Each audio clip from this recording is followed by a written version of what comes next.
People who are going to be really successful in the future are willing to make sacrifices in the present in order to guarantee that future. And by sacrifices, we mean they're willing to put in the long hours, they're willing to get up earlier, they're willing to work harder, they're willing to stay later, they're willing to invest and save their money, even though they don't have a lot, knowing that with compound interest, it will grow and grow over time.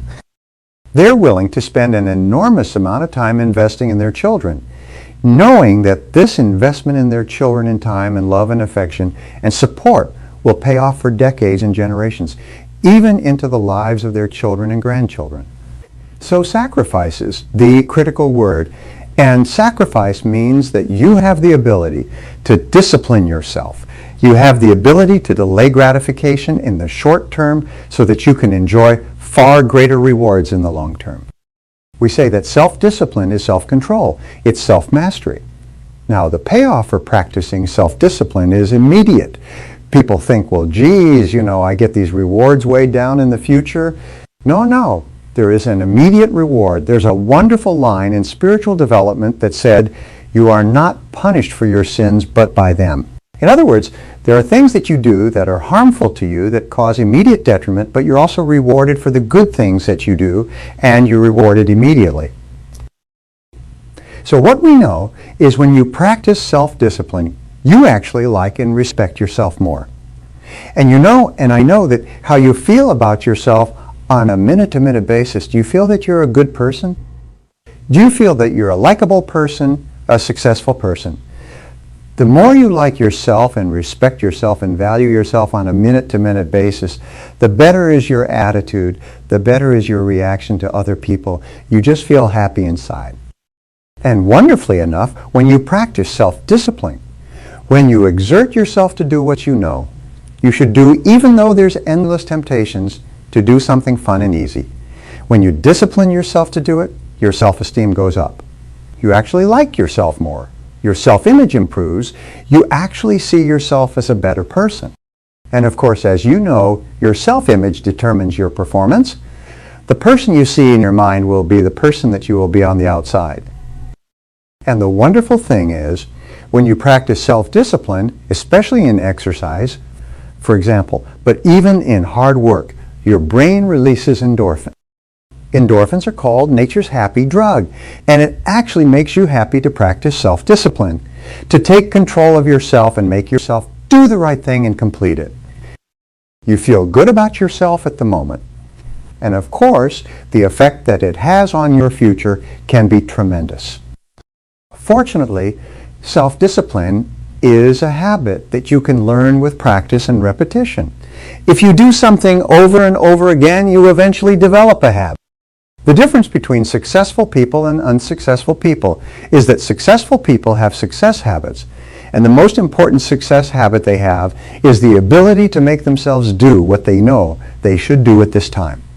And wonderfully enough, if you practice it over and over again, it finally locks in. Now, many people get into the habit of taking the easy way out, looking for shortcuts and so on, so they actually get into a comfort zone of doing things that are harmful to their long-term future. And they actually feel uncomfortable completing tasks or starting on their most important jobs. However, when you get into a new comfort zone, it will be easier for you to practice the habit of self-discipline than it would be in the past for you to take the shortcut. Goethe, the German philosopher, said that everything is hard before it's easy. Everything is hard before it's easy. So developing the habit of self-discipline is hard, and be patient with yourself because you'll slip back all the time. All your life, you'll be slipping back all your life. You have to fight this battle. You never get it to the point where it's locked in forever. Every morning you get up and that alarm goes off and you say, do I sleep a little longer or do I get up? Every time you look at a list of things to do, you say, do I start with the most important thing, as they say, do the worst first, or do I do something that's fun and talk to a friend or make a phone call? You've got to fight this battle every single day. But every time you fight it, you feel better about yourself. It only takes about 21 days, they say, to develop a new habit.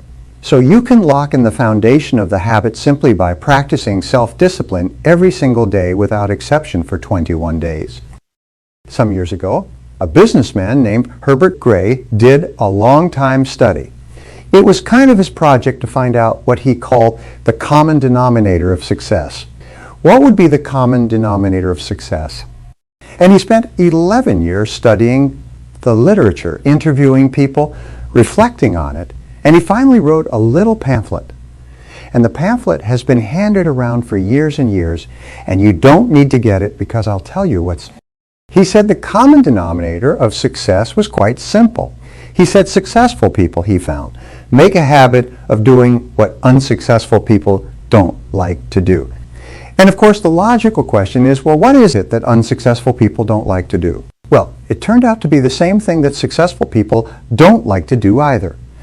But they do it anyway because they recognize that that's the price of success. For simple things like exercising, going for a run or a walk at the end of the day. Well, do people like to do this? Do we look forward to exertion and perspiration and sweating and strain and everything else? No, we don't look forward to it. But we do it because we recognize that this is the price of looking and feeling fit, trim, living a long life, taking good care of our bodies and so on. So remember, the same things that unsuccessful people don't like to do are things you don't like to do either. Many years ago, I met Rich DeVos personally. You know, Rich DeVos is the founder of Amway, started off selling soap from Dr. Door, and now he's worth about $5.3 billion according to Forbes. And he was asked a question. He said, well, you know, how do you get over the fact that it's hard to prospect? It's hard to recruit. It's hard to build a business. It's hard to come home after work and work on building your business. He said, you just have to understand this. There's lots of things in life that you don't like to do, and you'll never like to do them. There's lots of hard things that contain stress, and they contain rejection and potential failure and hard work and so on. He said, but you do them because you want to do. The other things, it is only by doing the things that you don't want to do that you can finally create the opportunity to do all the things that you want to do for yourself and your family. And again, it comes back to our favorite word. Sacrifice, being willing to pay the price in the present to enjoy the great rewards in the future.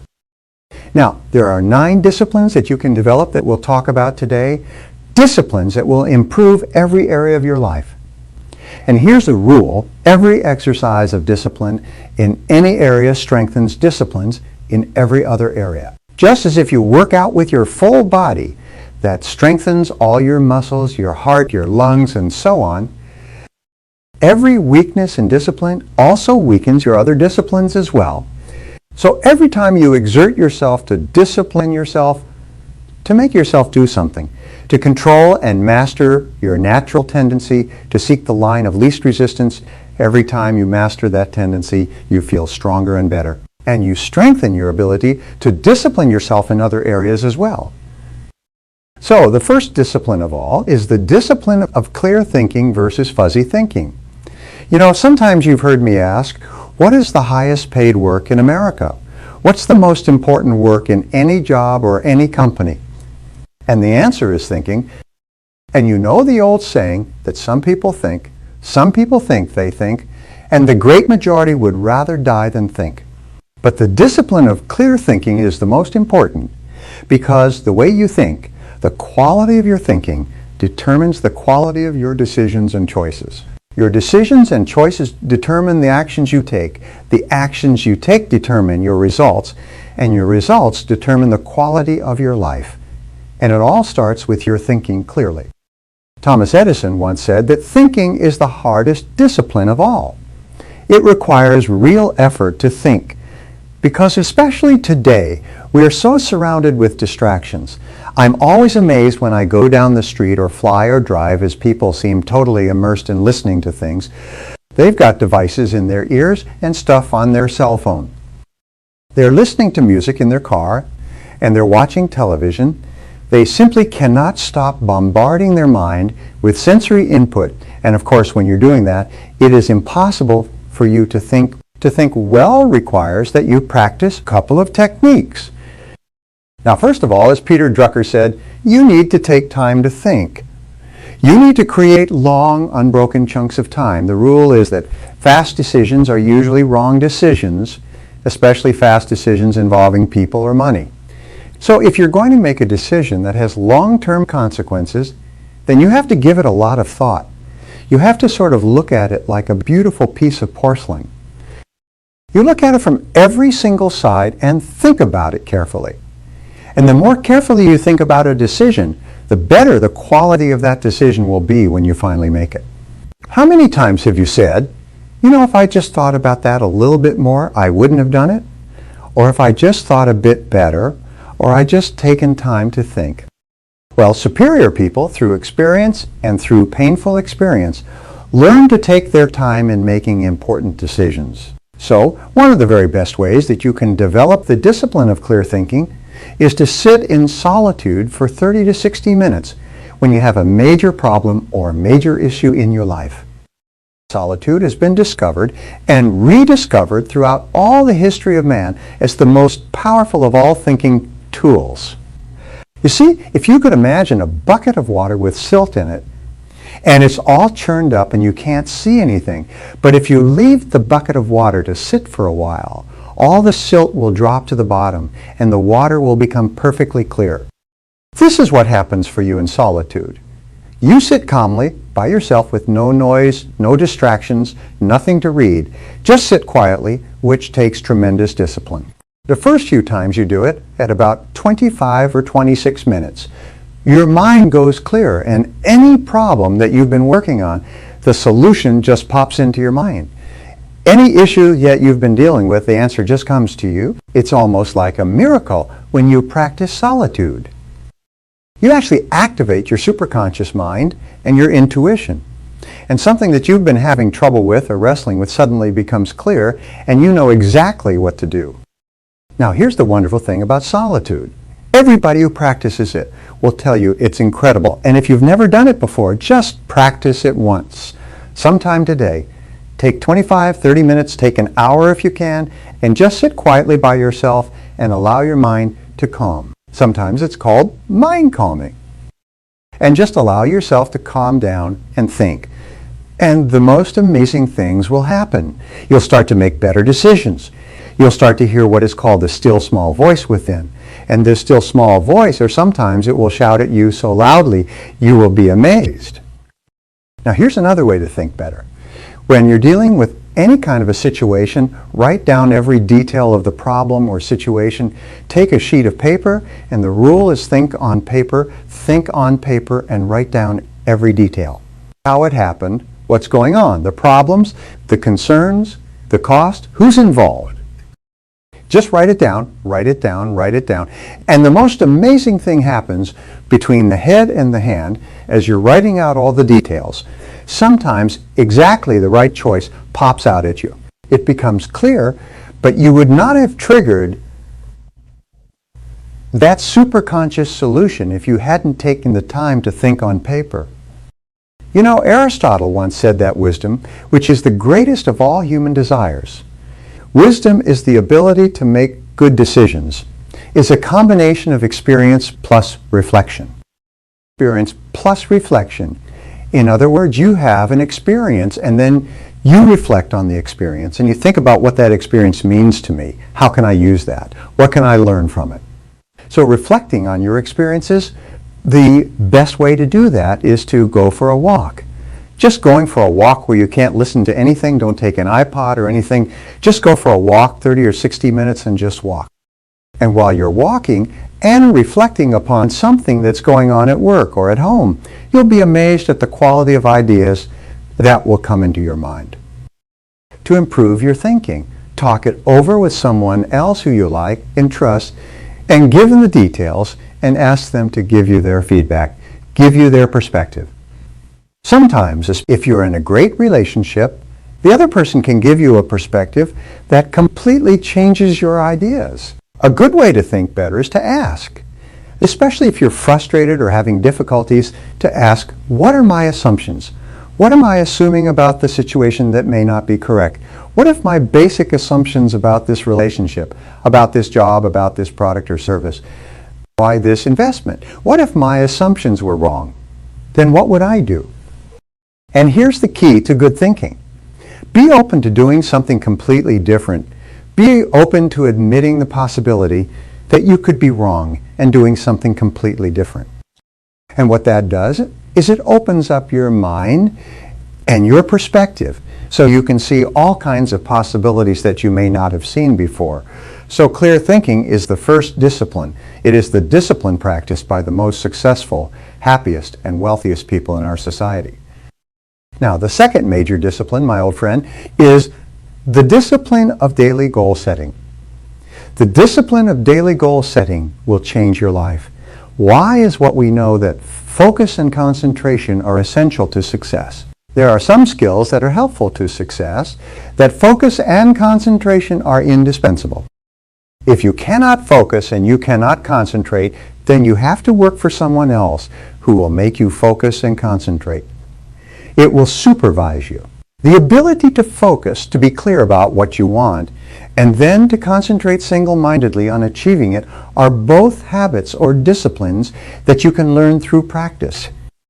So you start off in the discipline of daily goal setting. You start off and you ask this question. This is the big question. What do I really want to do with my life? Why am I here? If I could do anything at all, what would I want to do with my life? And there's a great question that you can use to clarify this. Most people think in a very fuzzy way about what they want to do with their life because they're preoccupied with all of their problems in life. So what you do is you remove all your problems by asking yourself this question. Imagine that I received $10 million cash today, tax-free in the bank, but at the same time I got a diagnosis from the doctor that said that you're going to die in 10 years. You'll have superb physical health for 10 years, but you're going to die in 10 years.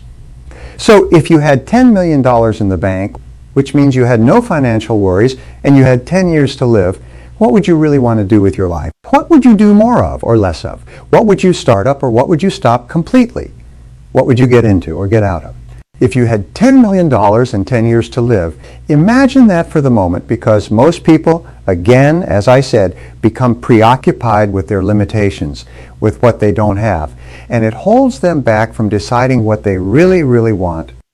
Now, the next thing you do is take a spiral notebook. And I carry a spiral notebook around with me all the time. Take a spiral notebook and write down 10 goals that you'd like to accomplish in the next 12 months or so. Write your goals in the present tense as though they already existed. Don't say, I will earn X number of dollars in the next 12 months. Write them down as though you are already earning it. Say, I earn X number of dollars this year. I always write the words by at the end of every goal. I will earn X number of dollars by December 31st, 2021. I achieved this goal by June 30th, 2022, and so on. When you give your subconscious mind a deadline, it works on it 24 hours a day. When you write down a goal, make sure it's positive. Don't say, I will quit smoking. Say, I am a non-smoker. Don't say, I will lose weight. I weigh X number of pounds. And when you give your subconscious mind a command in the present tense that is contrary to your current situation, your subconscious mind goes to work to resolve this dynamic tension and make your external reality consistent with your new orders, your new commands, your new goals. And finally, always write your goals in the personal tense. Use the word I, because only you in the whole universe can use the word I relative to yourself. You say, I earn, I drive, I achieve, I acquire, I accumulate, I live in. In other words, always follow the word I plus an action verb. Then you take a spiral notebook and you write down at least 10 goals you can work on. 10 to 15 goals at a time, but never less than 10. Your subconscious and superconscious minds have incredible power. So give them lots of stuff to work on. And then what you do is every single day you write down and rewrite your goals. Every single day you take out your spiral notebook and write down your goals once more. And I get out every morning before I start off. I plan my day. And then I write out my 10 goals. Every morning before you start out, you reprogram your subconscious mind and then start your day.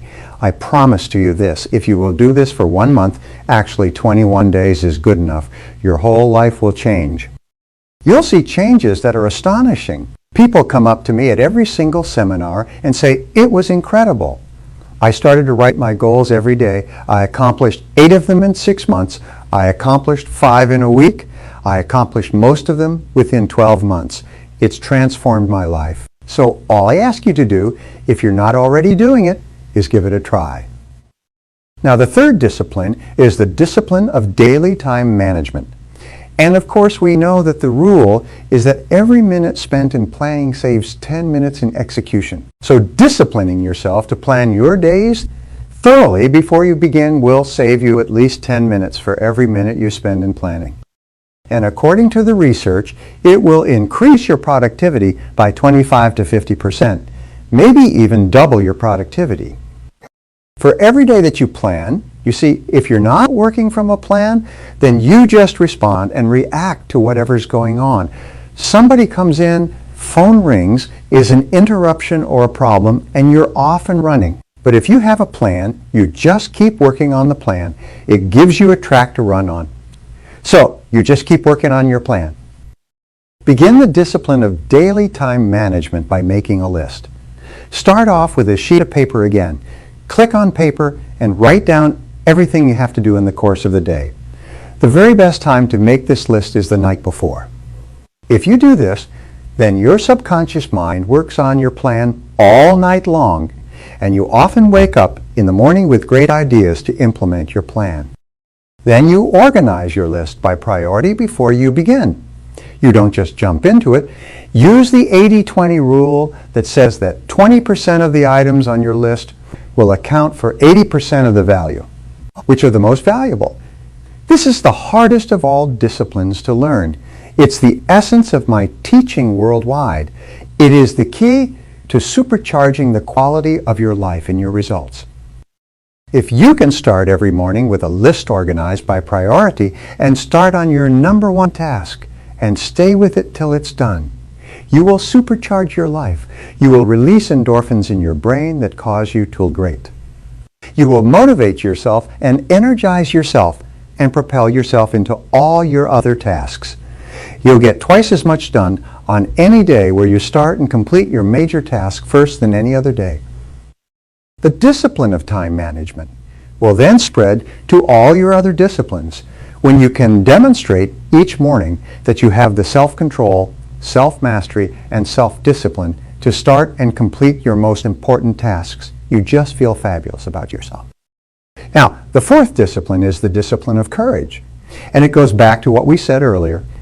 Force yourself to do what you know you should do, especially in the area of courage. The biggest obstacle to success, in my estimation, the estimation of the psychologist, is the fear of failure. It's the fear that it won't work out. It's the fear of loss of time or money or emotion. It's fear that goes back to early childhood, and the only way we can succeed is by overcoming this fear. And this fear is captured in the words, I can't. I can't. What about this? What about that? What about this? Fully 80% of the population is paralyzed by the fear of making a mistake. And why? Because in growing up, you make lots of mistakes and don't like the feel of it. So eventually you become conditioned to avoid taking any risk at all. So you have to overcome this in order to realize your potential. But what we know is that courage, the courage to face fears, is a habit. And it's development practice. Just like typing with a typewriter or riding a bicycle, you can actually develop the habit of courage by practicing courage whenever courage is required. Aristotle wrote about this in his Nicomachean Ethics in 350 BC. If you desire to have a quality that you don't have, act in every instance where the quality is called for as though you already had it, and you will have it. So as Ralph Waldo Emerson said, do the thing you fear and the death of fear is certain. What he said was to confront your fears. The natural human tendency is to avoid a fear-causing or fear-inducing situation. Most of our fear problems seem to be bundled up with other people. By the way, it's confronting a boss. It's confronting a bad relationship. Sometimes it's confronting a prospect, cold calling, going out and calling on customers, and facing rejection and failure and embarrassment and so on, but confronting that fear instead of avoiding it. Just do it. So the reason you want to confront your fears is not because of the incident specifically. It's because of what it does for your character. You want to demonstrate to yourself that you can face down a fear and look it square in the eye. And suddenly, surprise, surprise, it goes away. And you realize that the fear was in your own mind. Now, here's the most wonderful thing about overcoming fears. If the fear of failure is summarized with the feeling I can't, psychologists have found you can actually short-circuit or override the fear by saying to yourself very strongly, I can do it, I can do it, I can do it, and do it, and do it, I can do it. So whenever you're afraid of anything, talking to somebody, confronting someone, dealing with something, say to yourself over and over again, I can do it. I can do it, I can do it, and then just do it. And you'll be amazed, the fear disappears, almost like poof, it's gone. So the key is you're looking at that telephone to pick up the phone to cold call, to prospect. Just say to yourself, I could do it, I could do it, I can do it, and pick it up and dial, and suddenly the fear disappears.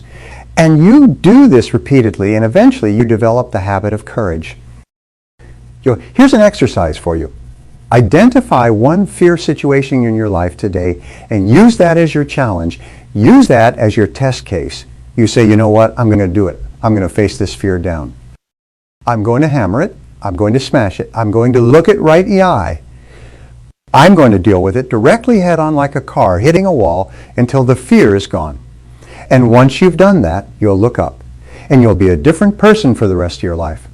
You'll know that nothing that you're afraid of can stop you. The fifth discipline is the discipline of excellent health habits. Your goal should be to live to be 100 in sound physical health. Today, the average lifespan in America is approaching 80, which means 50% of people will die above that, and 50% of people will die below. Since you are smarter than the average or more knowledgeable, you're better informed. You're probably going to smash that average and live to be 90, 95, 100 years old. So set 100 as your goal and say to yourself, okay, I want to live to be 100 in great shape. What would I have to do? What kind of shape would I have to be? And what kind of life would I have to live physically in order to get there? So first of all, design your ideal body. If your ideal body was perfect, in other words, weight, fitness, tone, stretch, flexibility, and everything. If your body was perfect, what would it look like? And make a list of all the things. Remember when you were a child, your body was perfect? And if your body's not perfect now, it just means that maybe you've forgotten to do a few things or you've done a few things you shouldn't have done. So start off with a clear picture of your perfect body and recognize that that is possible. Now, the key to physical health has always been contained in the 5-word formula. Eat less and exercise more. Eat less and exercise more. Every single person who studies the subject, and now more and more people realize that the key to success is to eat less and exercise more. And exercise every day. So discipline yourself to exercise daily. The very best time, of course, is in the morning. If you get up in the morning and exercise immediately, even if it's just stretching or going for a walk or ride, a life cycle, or walking on a treadmill, doesn't matter what it is. If you get up in the morning and exercise immediately, not only will your body continue to burn calories all day, not only will you be more alert because you'll have highly oxygenated blood flooding your brain first thing in the morning, but you'll develop the discipline of starting on something that you would normally not want to do and getting it done, getting it out of the way. The more times I read about wealthy people, successful people, and top business people, it's amazing how many of them get up at 5 o'clock and work out for an hour. It's absolutely astonishing. Over and over again, you see their daily routine as they get up at 5 or 5:30 and they work out for an hour before they start planning and organizing their day. If you can discipline yourself to do that, it'll have an enormous impact on your life. Also, when you exercise first thing in the morning for 30 to 60 minutes, your brain releases endorphins, which, as I said, make you happy. They make you feel exhilarated, make you feel more creative, more positive. You'll feel more personable, you're more eager to get to work, and so on. So morning exercise just starts you off in fantastic mental and physical condition. Now, to get rid of any extra weight that you might have, just eliminate the 3 white poisons.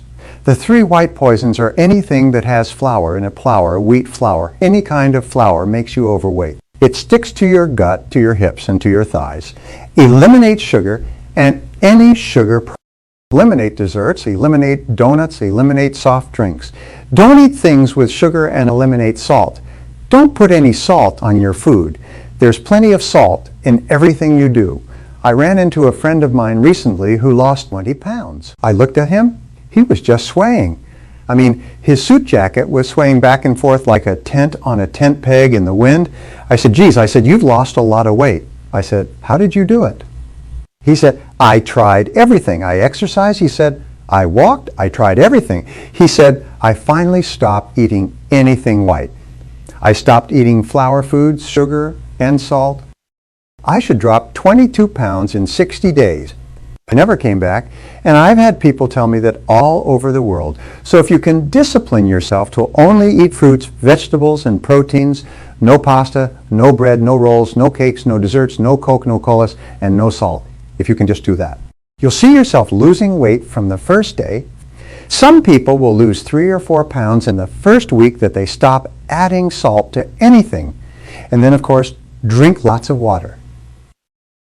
Drink 8 glasses of water a day. And what that does, it washes all the impurities out of your system. Very simple process. Eat more salads. And here's a real kickie. Eat before 6 p.m. at night. Eat light and eat before 6 p.m. Everything you eat after 6 p.m., you accumulate. Everything you eat before 6 p.m. burns up before you go to bed. Don't eat within 3 hours of going to bed. To eat a light or medium light dinner, salad with a little bit of protein before 6 p.m. or at 6 p.m., and you'll be astonished the next morning. You'll be thinner. It's absolutely remarkable. 2 more things, by the way, with regard to health. First of all, get regular medical and dental checkups. People often don't go to the dentist or the doctor until they need to. I find that it's a false economy. Especially if you're over 40, you should have a complete medical every single year, and you should have regular dental checkups at least twice a year. If you're in business of any kind, you should have 4 visits to the orthodontist to clean your teeth every single year so that your teeth are really clean. They found there's a direct relationship between gum health and the health of your whole body. So with regard to self-discipline, just remember the Michael Jordan motto. Just do it. If you think it's a good idea, do it. Get on with it. Don't waste time. Don't make excuses. Now, the 6th discipline is the discipline of regular saving and investing. One of the greatest goals that we have in life is to be financially independent. One of the greatest worries we have in life is our bills and our debts. The greatest fear we have in life is poverty or ending up our life with no money. So the very act of starting to provide for yourself financially transforms your thinking about yourself and your life. It makes you a happy person. So set a goal of financial independence. Decide that by gum, I'm going to become financially independent and resolve to get out of debt and stay out of debt. I've worked with countless people who have become financially independent. Started from nothing. And one of the things that they had was an aversion to debt. They hated debt. They avoided debt. The only debt they would accept would maybe be debt on a mortgage on the house that they live in, maybe debt on a car. But even then, they don't like debt, and other than that, they avoid debt like the plague. So to get out of debt and stay out of debt, you have to discipline yourself. Now here's an interesting point, and I learned this from one of the smartest money managers I ever met. He said when we're young, we associate money with pleasure. We get our first allowance and we go and we spend it on candy, and we think that when we have money, we go and we spend it on candy or things that make us feel good. Now when we become adults, whenever we think of getting a lot of money, our first thought is spending it on something that makes us happy. If you go to a tourist resort where people are on vacation and having a good time, there are just lines of knickknacks and gadgets and junk because people, when they're happy, associate going out and buying stuff. However, what this does is it keeps you broke all your life. So what you do, this is what he told me, is you rewire yourself. You kind of pull out one wire and replug it in. And you say, instead of saying I like spending money, you say I like saving money. And you begin to think of how much you enjoy having money in the bank, how much you enjoy saving, how much you enjoy delayed gratification, how much you enjoy the idea of moving toward financial independence. And when you develop the habit of being happy about saving money, you start to find yourself more and more careful with your expenditures. Now, you know the rule for financial independence is to save 10, 15, 20% of your income throughout your life. And as your income grows, keep saving more and more and investing it, putting it away. As Albert Einstein said, compound interest is the most powerful force in the universe. So putting your money away in well-chosen mutual funds, money market funds, index funds, just letting it grow over time. And don't worry about the stock market going up and down. The average increase in the U.S. stock market for the last 100 years has been 8 to 10% each year, taking good years and bad years into consideration. So your job is to save 10, 15, 20% of your income.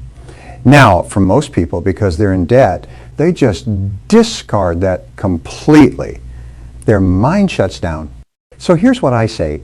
Develop the habit of saving 1% of your income. If you make $2,000 a month, that means you save $20. You go down to the bank and you open up a financial freedom account and you put in $20 from the first paycheck you get that month. And then you discipline yourself to live on the other 99%. Once you're comfortable living on 99, then you increase it to 2% and 3% and 4%. Within a year, you'll have developed the habit of living on 85 to 90% of your income and automatically saving the balance. You can even have the amount deducted from your paycheck, so it disappears and you never see it. Your paycheck goes into the bank and the amount is automatically deducted into your savings account or into an investment account. Soon you develop the habit of living on less than you earn, and you've changed your thinking from I enjoy spending to I enjoy saving. A key way to save your money is to delay and to defer major purchase decisions. You'll find that if you think about buying a car or a washing machine or a stereo set or a new computer, if you think about it for 30 days, in many cases you won't do it at all. Or if you do it, you'll make a better decision. One of the smartest things of all is to buy things that are used rather than things that are new. You know that millionaires never buy new cars. Millionaires never buy new cars. According to the studies by Stanley and Danko in The Millionaire Next Door, if they wait and they buy a car that's 2 years old, it's coming off lease. Or that's been driven for 2 years and somebody's trading it in and it's still under warranty for 3 years. And you can even get extended warranties on many cars where they'll go back and clean it all up and give you another 5 years on a 2-year-old car. But what have you done? You save $10,000 or $20,000 on a car. And what do you do with that money? You put it away and let it grow with compound interest. If all you did was buy a used car every 5 to 8 years, drive it until it falls apart, and then buy another one, the money you save from buying new cars can make you rich. It can accumulate with compound interest into hundreds of thousands of dollars by the end of your working lifetime. If you're going to invest, the rule is to investigate before you invest. My friend Ken Fisher of Fisher Investment says that 2/3 of all investing is avoiding making mistakes. Let me repeat that. 2/3 of all success in investing or business is avoiding making mistakes by making the wrong decisions or by making decisions too quickly. So if you're going to invest in anything, the rule is spend as much time investigating the investment as you spent making the money. You'll find that quick investment decisions are invariably poor investment decisions. Invest only in things that you know and understand. Don't invest in somebody else's idea or scheme or business. Only invest in things that you know. The number one rule is don't lose money. Whatever you do, don't lose money. If there's a possibility of losing a little bit of money and you do it, you're probably going to lose a lot. So be very careful. Once you earn the money, hold on to it. There's a Japanese proverb that says making money is like digging in the sand with a pin. Losing money is like pouring water on the sand. It's easy to lose money, but It's hard to make it and keep it. And it's the most important discipline of all. Another discipline is to pay cash as often as possible and for as much as possible.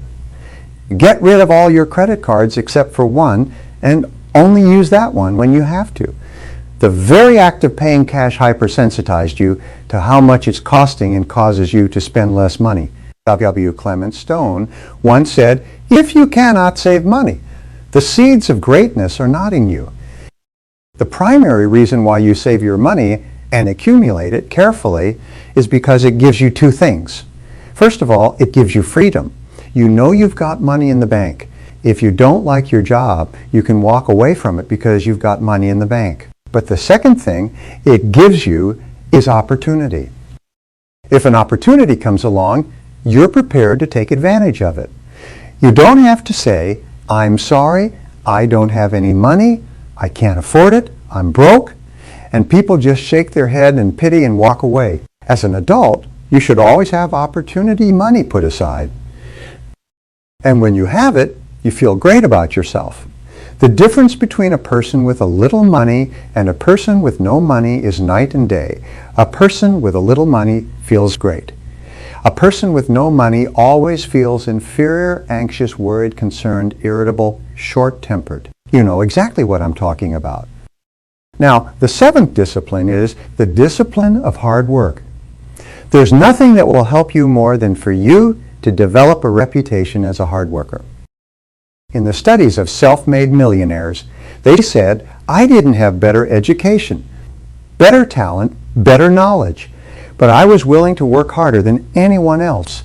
Most self-made millionaires work 60 and 70 hours per week for 5, 10, 15 years before they break through. Most other people are trying to get by on 5 days a week. And then during those 5 days a week, they don't work very hard at all. The interesting thing, Thomas Jefferson once said, "Do you believe in luck?" He was asked. He said, "Yes." He said, "I believe in luck." He said, "And the harder I work, the more that I have." So the harder you work, the luckier you get. The harder you work, the more opportunities you have, the more doors open up to you, the more opportunities you see. So in America, the average work week is 32 hours. As you know, in France, legally, the average work week is 35 hours. But then most people waste about half their time at work. According to Robert Half International, the average person wastes 50% of their time in idle chit-chat with coworkers. Coffee breaks, lunches, reading the paper, surfing the internet, doing all kinds of things that don't contribute anything to the work. Here's the rule that will make you successful, happy, and rich. And it's just, work all of the time. Work when you go to work. Put your head down and go to work. Don't waste a single minute. Put your head down and work all day long. If somebody comes up to you and says, "Hi, how are you doing?" You say, "Fine. But right now I've got to get back to work." Back to work. Back to work. If you got a minute to chat, yes, but not now. Let's talk after work. Right now, I've got to get my job done. And nobody will ever stop you when you say, "I've got to get back to work. I've got a job. I've got to get out. I've got something I have to get done." They'll go away and they'll ruin someone else's career. Remember, the greatest time wasters in the world of work are other people who take up your time with idle chit-chat and worthless gossip. You've got to avoid the time wasters in every single company. These people go around and they're like a virus. They go around and they infect everybody they talk to. Stay away from time wasters. Now here's a way to double your productivity, performance, output, and income. Here's a way to put yourself on the fast track. Increase your income and become one of the most valuable people in your industry. Start 1 hour earlier. And when you start, get to work. If the starting time in your company is at 30, start at 7. Now you say, where are you going to get the time? Get up a little earlier and get going. Remember, all you do is beat the traffic. If you get in there early and get in there, plan your day. Get going, get organized, get started. When other people come in, you are already running. You're already on your way. Work through lunch. There's no law that says you have to go out and kill an hour and a half at lunch. Eat at your desk, eat quickly, eat on the go. Use that time to work. Don't use that time to hang around. There's a thing sweeping America today about having fun at work. No, work is not fun time. Work is not the playpen or the sandbox. Work is not school. Work is work. What you do is you go to work and you work all the time.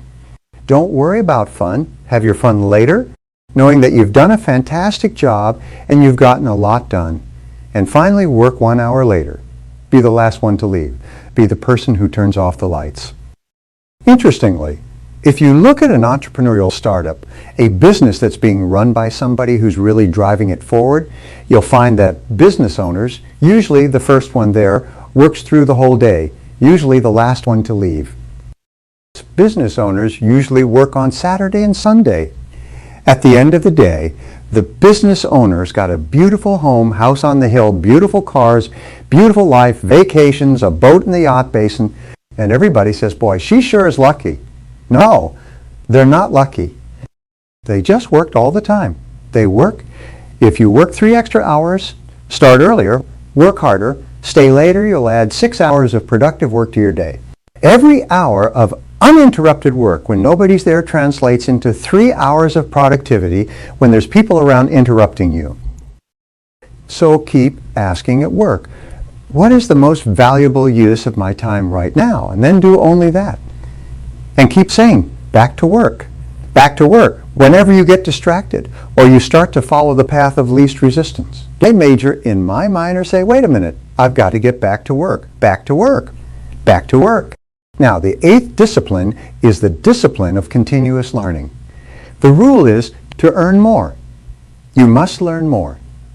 If you want to earn more than you're earning today, you've got to learn new knowledge and skills that make it possible. Jim Rohn once famously said, work at least as hard on yourself as you do on your work. So how do you do this? Well, you read in your field daily.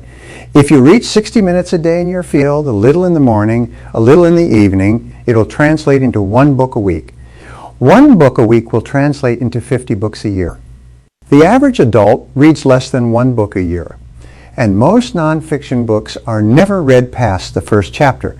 If you read 50 books a year, it's the equivalent of getting a PhD in your field every single year. Just reading every day will make you one of the most proficient, most skilled, and ultimately highest paid people in your field. Listen to CDs in your car. Like this, the average person drives 500 to 1,000 hours a year. That's the equivalent of 3 to 6 months, a 40-hour week. That's the equivalent of 1 to 2 full-time university semesters. Just listening to educational CDs in your car will make you one of the best informed people in your field. And finally, in continuous learning, attend seminars, take courses, take structured courses given by experts, given by authorities.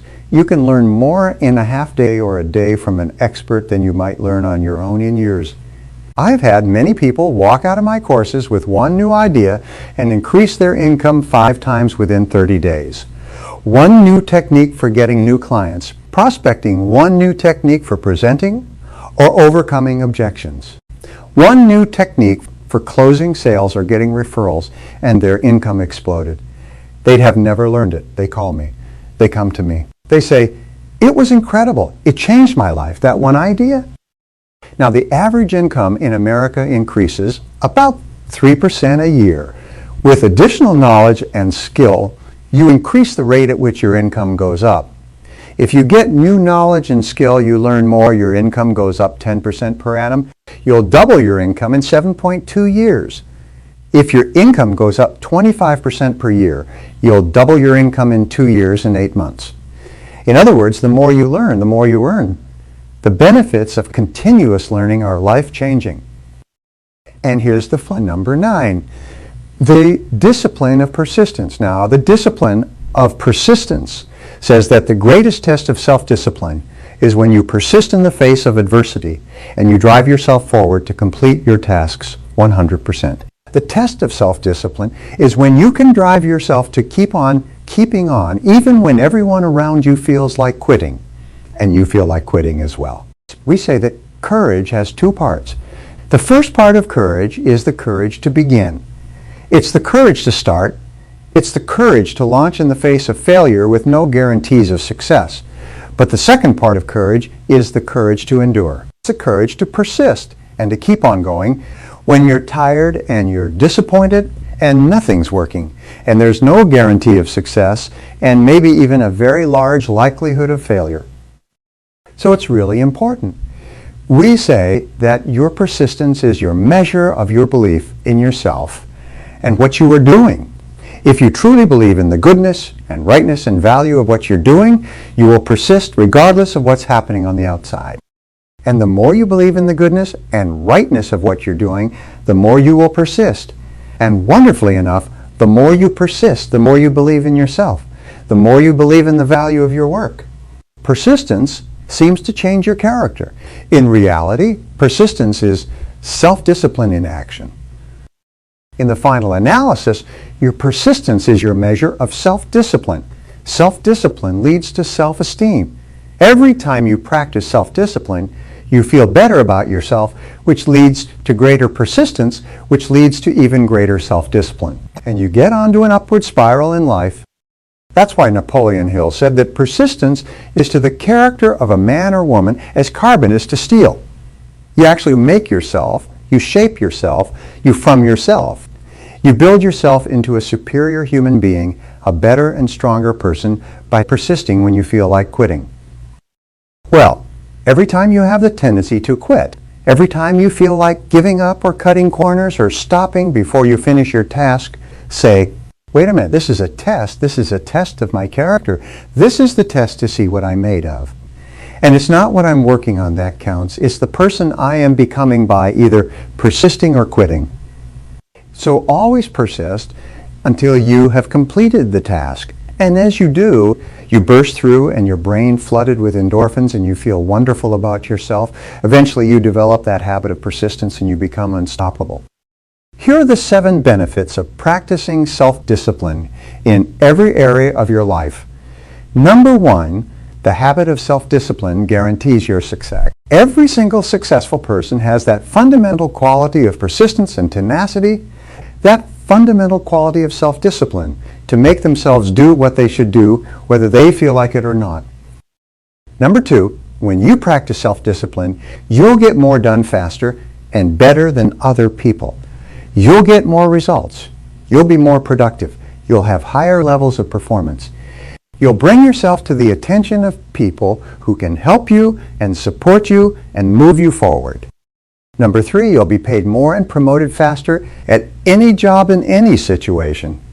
The people with high levels of self-discipline who get the results are the ones who are immediately moved to the front of the line of life. Number 4, you'll have a greater sense of self-control, self-reliance, and personal power.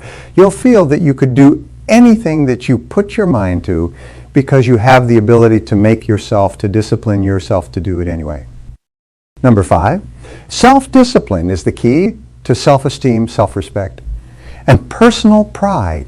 Every time you discipline yourself, you'll like yourself more. Every time you discipline yourself, you see yourself as a better person. Every time you discipline yourself, you feel great about yourself. You feel personally proud of yourself. It affects your personality in a very positive way. Number 6, the greater your self-discipline, the greater your self-confidence, and the lower your fears of failure and rejection. Eventually, you develop self-confidence so that you'll walk through walls. Number 7, with self-discipline, you'll have the strength of character to persist over all obstacles until you succeed. With self-discipline, you achieve personal greatness.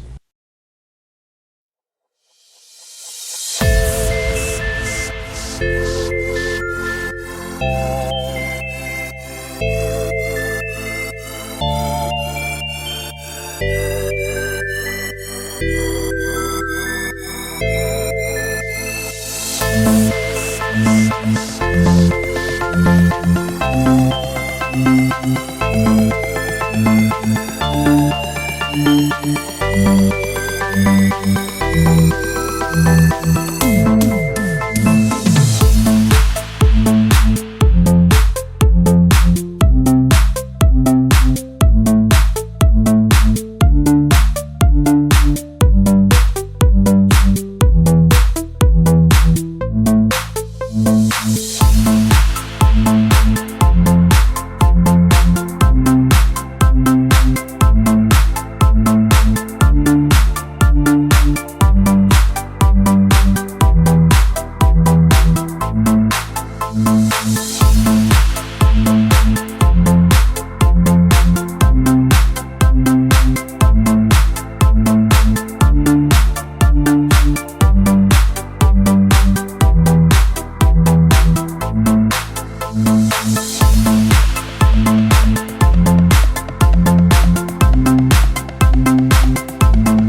you